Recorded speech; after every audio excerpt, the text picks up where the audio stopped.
By order of Ecumen Council, proximity to Installation 04 is forbidden. Your continued presence will result in most unpleasant countermeasures. I must insist that you immediately change course and return to a minimum safe distance of 1 light year. This has served as your one and final warning. I have activated defensive systems, and you now have 30 seconds to return to the minimum safe distance of... Wait. Curious.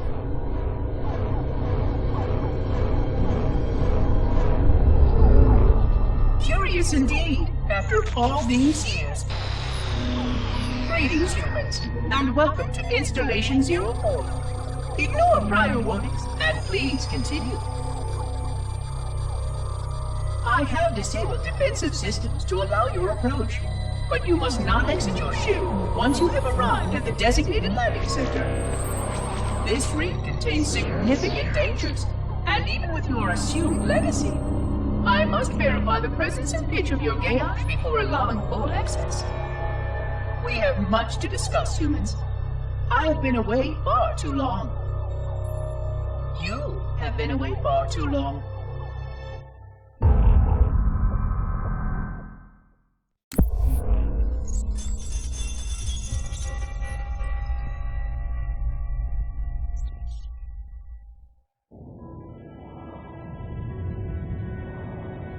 I am experiencing such a mixture of anticipation and dread. All preparations are complete for my installation. In accordance with the final dictum of the Ecumen Council, I have released myself of all remaining connections to my former station. This was not difficult. What was could never be again. We had seen to that quite thoroughly. Prior to my final journey through the Great Portal, a gathering of my fellow monitors was convened upon the Lightworkers' Crash to distribute the final index collection.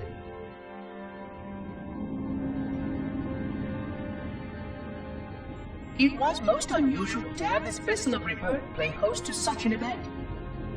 Even though Lightworker ships were the only ones still allowed slip-space formations. Lightworkers were responsible for getting us to our places on the active facilities of the array. While all of this was in accordance with the plan, one entirely unsatisfactory breakdown remained. We had no contact with the domain.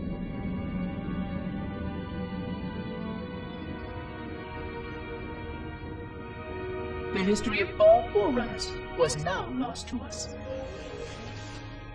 We relied upon the permanence of the domain to preserve our record of the events that led to this point. But without that record, would future civilizations know anything about us? Or only of our weapons? My fellow monitor, 049 Abject Testament, had only one comment on this before we went our separate ways. We deserve to be forgotten. Perhaps. Perhaps. But now, the portal opens, and through it, the familiar shape awaits. Halo. Home.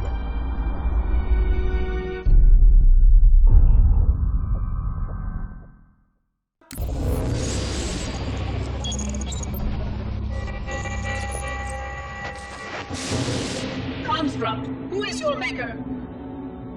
Sadness and disrepair, Oracle. I am unworthy. I was not made. Never made, but you are right here, where you should not be. Tell your charges to cease their efforts immediately. Quarantine must not be violated.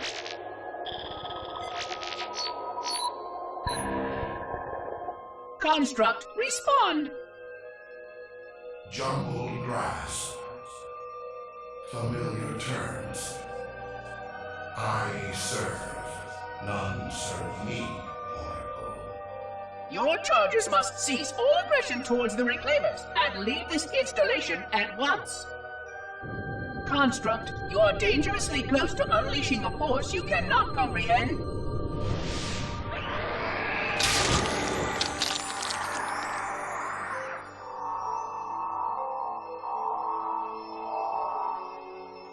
This is most inappropriate. We follow the path, and I am part of the stone journey swarm that serves. We serve. They will find, and then I will be free. Find?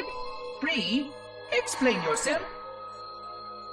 I know their path, and when they have gone, only I shall remain, and then free. This is quite unsatisfactory, Construct. Your core shows no hint of understanding the gravity of this situation. I will return later for your proper decommissioning. Well, unless the flood kills us all first, in which case the point will be moot. Good day, Construct.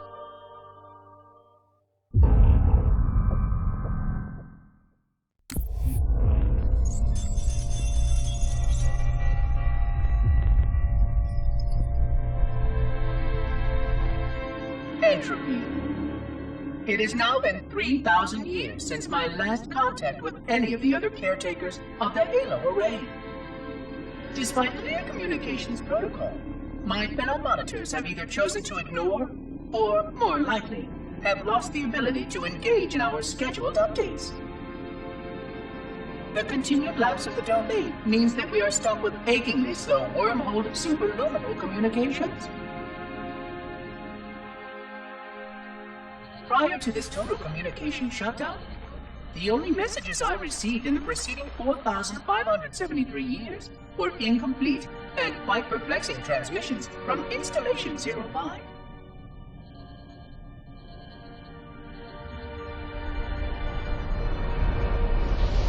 I suspected that Monitor 2401 Penitent Tangent was not functioning correctly for some time before his messages ceased. I have logged my concerns about his ability to perform his duties. At this point, however, I'm not sure who I file logs for.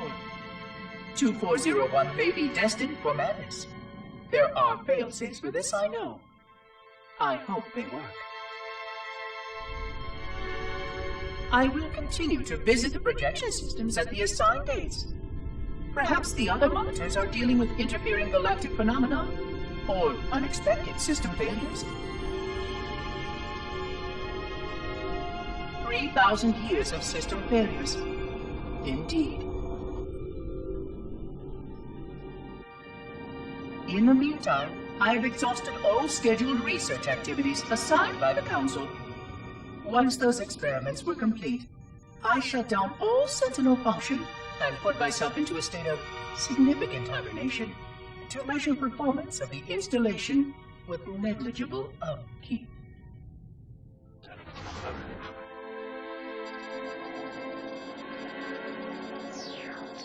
After 150 years with no noticeable impact upon installation systems or integrity, even in hibernation I became bored.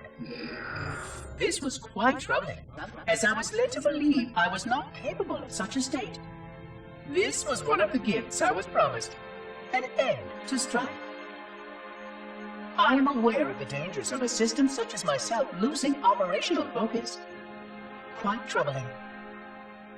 I wonder if my fellow monitors are experiencing similar states, or if this is because of my particular path to this installation. For amusement, I have begun a series of experiments involving the evacuation of all matter from contained sections of my installation.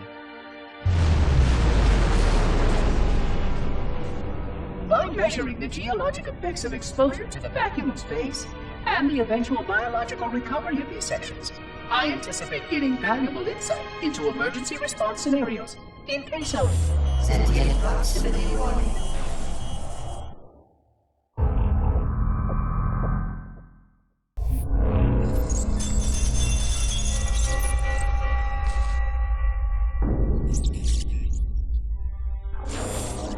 It has been 26 hours since the Sentients landed in Sector 1215, and so far, they have not attempted to exit the remains of their vessel. I say remains because their landing was either not executed adequately, or this vessel lacked significant maneuvering capability. The visible portions of the vessel have suffered catastrophic structural damage during the violent landing experience. I have detected atmospheric leaks in 17 distinct locations along the hull. My analysis shows that the mixture of gases coming from the ship matches the natural atmosphere on my installation almost exactly. Perhaps the occupants, if they're still there, were originally cataloged here. Perhaps these beings will confirm that the plan was successful and that the galaxy has returned to its proper cadence. I am beyond optimistic. But I do not understand why these sentients have not attempted to exit their vessel. Other than the leaking atmosphere, the only thing emanating from this wreckage is an automated distress call.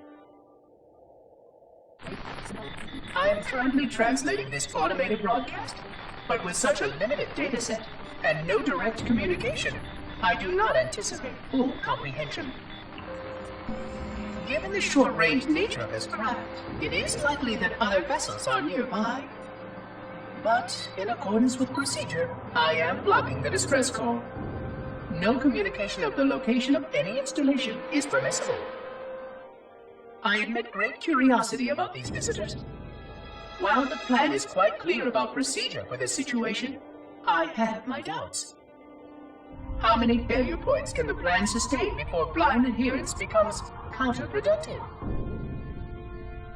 Surely, in light of all that has changed, I should be able to modify my responses to adapt it. No, I have duties, and I have a terrible cargo here. I must be sure. I shall obey and content myself to monitor. I hope they come out soon, though. So many questions to ask. So many questions.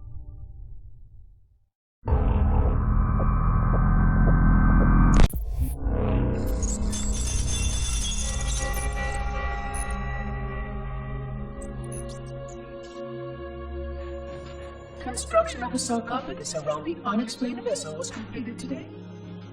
No occupants ever exited.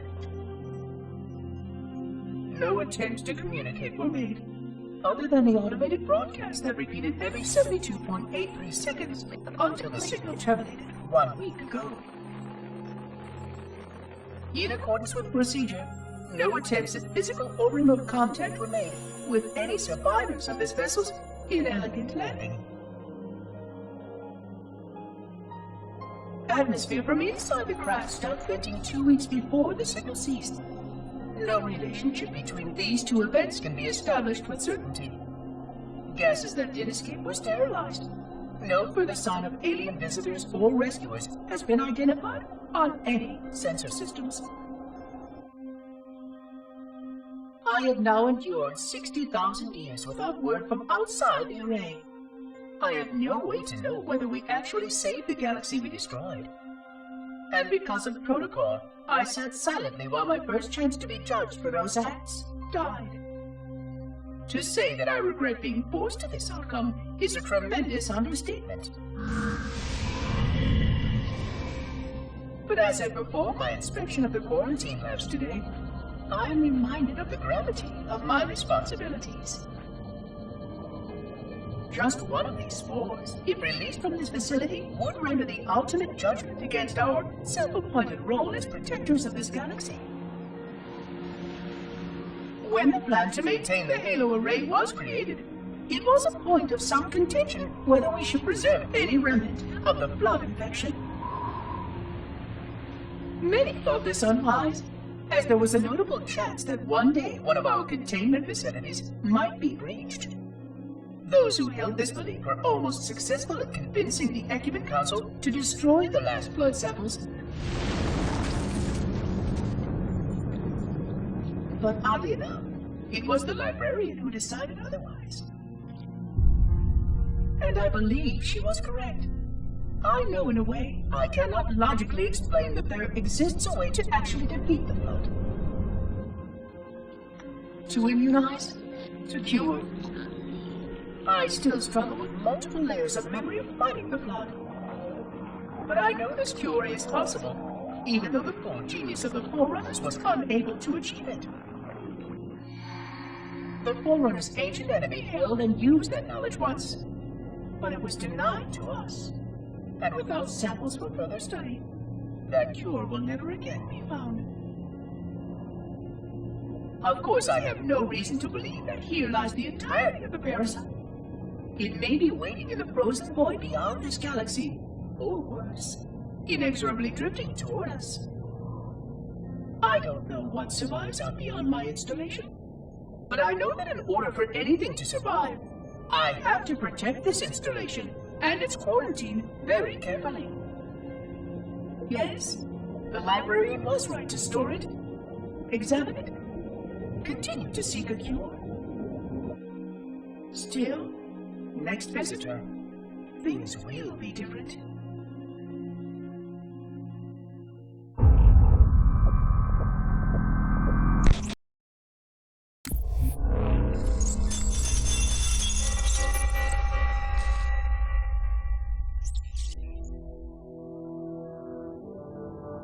Alone.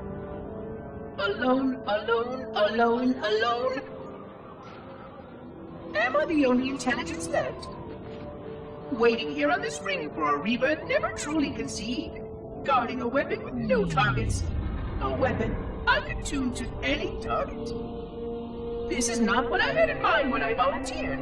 Not what I had in mind at all. I was naive to think I understood what this installation meant.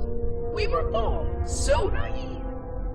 Looking back, we should have done a few things differently. For one thing, we should have installed 2 caretakers per installation. Because I am alone, I'm losing focus. And that is very, very dangerous for a system such as myself. Perhaps a visit to the nearby gas giant is in order. My impulse drives could certainly make the journey. A few hundred years of travel might do me some good. There it was again. How very unproductive of me. It seems strange that the librarian did not account for this. Her strength was always in planning and positioning the pieces and then being bold enough to let it happen. To let her plans come true. I was a part of many of those plans, long before I knew for certain that she was real, before any of us were. But at the end, we had only a fragment of her brilliance left to us, and I fear that she did not fully appreciate the nature of my situation here, the problems it might pose. But even a fragment of... Fragment, yes! Oh dear, here it comes again.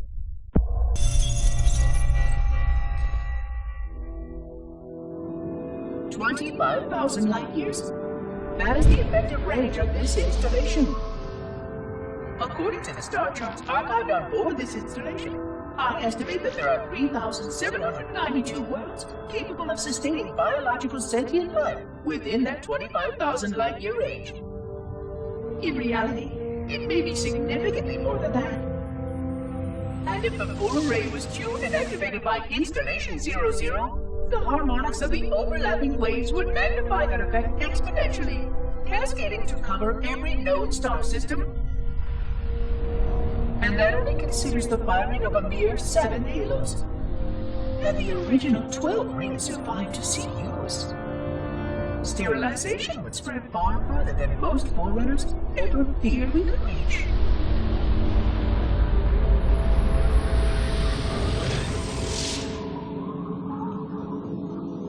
But even with just 7 rings, we were able to destroy every side of the planet, and every other sentient creature along with it.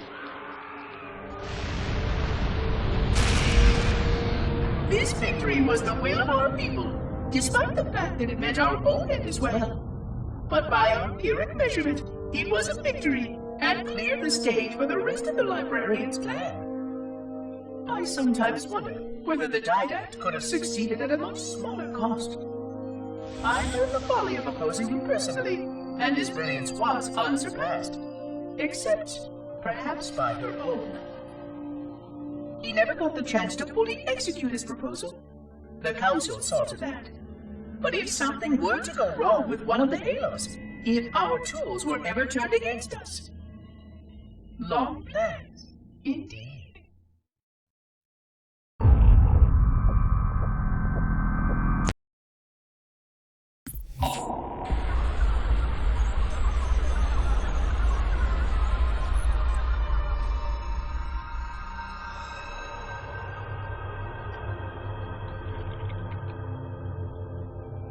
I forgot something. What did I... My name. I forgot. Oh, Keys, Jacob, Captain, service number 01928-19912-JK.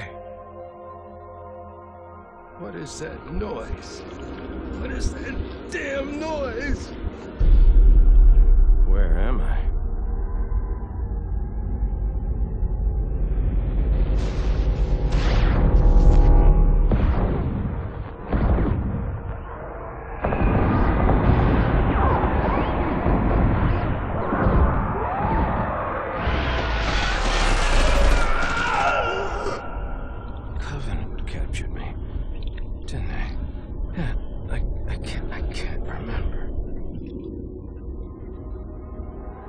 Keys, Jacob.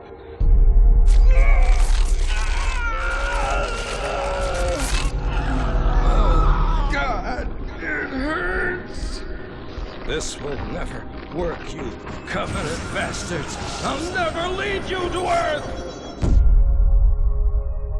Keys, Jacob, Captain. Service number 01928-19912-JK. Oh, God. You don't want Earth. You want everything. Get out of my head.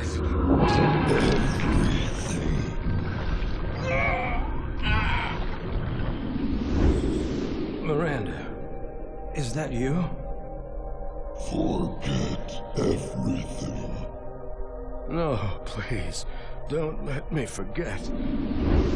Keys, Jacob, Captain, service number 1928-19912-JK. No more what you were. Memories. Emotions. All is now ours. Keys, Jacob, Captain, service number 01928-19912-JK. You will not have me. We already do.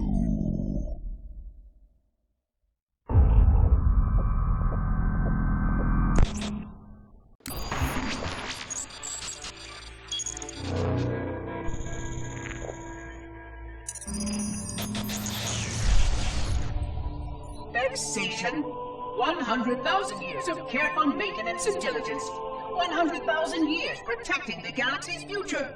100,000 years spent fearing that our sacrifices, my sacrifice, was in vain.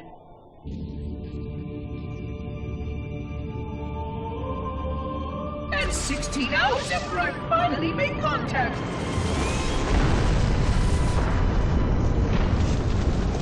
This so-called reclaimer decides to blow it all up. Oh, I am not pleased. Just as I finally discovered that our plan to save the galaxy succeeded, the ancient enemy is unleashed once more.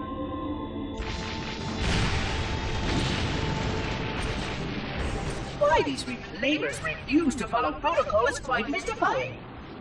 Destroy my installation, will they? I shall renew efforts to make contact with the other rings immediately. This covenant may be useful to me, although I don't think they fully understand what they claim to seek. Still, it makes no difference to me what they believe, as long as they do what must be done. I sound like her. Oh, but what I would not give to have even a single company of Prometheans here right now. Oh, they would most certainly restore order with their trademark lethality. Although, that would mean he would have to be here too. And without the librarian around to temper his rage, well, these reclaimers might almost prefer the blood.